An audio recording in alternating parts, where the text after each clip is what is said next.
За Мицкоски скандалозна, за Филипче потврда дека како министер работел законски. Двајцата лидери со диаметрално спротивни ставови ја коментираа вчерашната одлука на обвинителството за затворање на предметот за набавката на модуларните ковид болници, откако утврдиле дека нема злоупотреба на службената должност и нема штета на буџетот.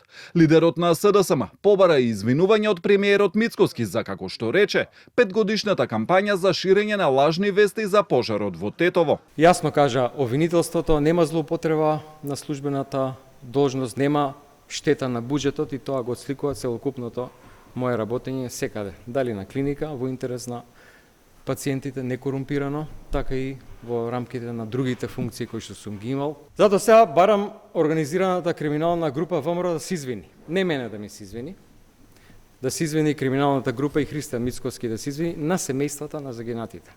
Затоа што 5 години си поигруваат со нивните чувства, со нивните емоции и со нивната жал. Но премиерот Мицкоски смета дека одлуката на ОЈО го отвара дополнителни прашања, особено затоа што предметот е затворен по 5 години, а е поврзан со модуларните болници во време на ковид кризата.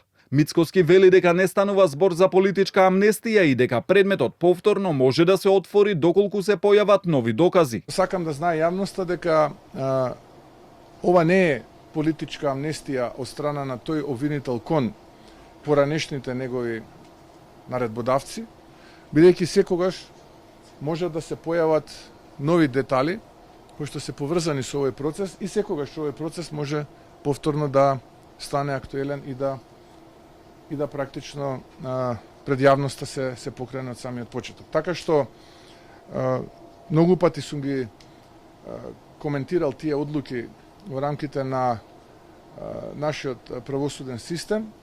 За жал, една од тие скандалозни одлуки е и оваа. Предистрагата за набавката на 19 модуларни болници беше отворена во 2021-та и по речиси 5 години вчера беше затворена. За разлика од предметот за набавката на модуларните болници, во одделниот судски процес за пожарот во Тетово има осудителна пресуда. Апелацијскиот суд во Гостивар во ноември 2025-та ги зголеми казните за поранешните директори Флорин Бесими и Артан Етеми од 1,5 на по 3 години затвор.